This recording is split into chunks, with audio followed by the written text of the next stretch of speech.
How to wrap custom Rice Krispie party favors. I printed my wrappers on glossy brochure paper.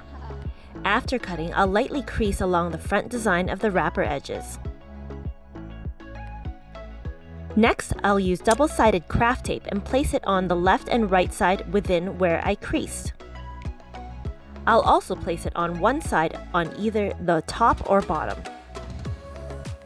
Now let's close up our wrapper.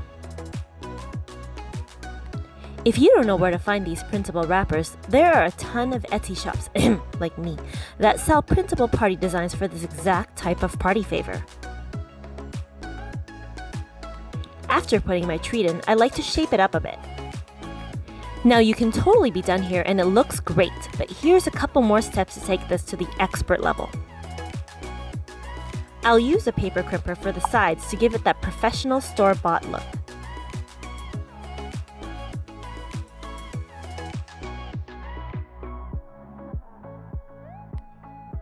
And finally finishing up those edges with pinking shears.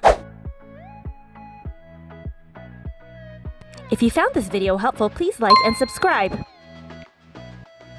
You can also check out this section here for more related videos.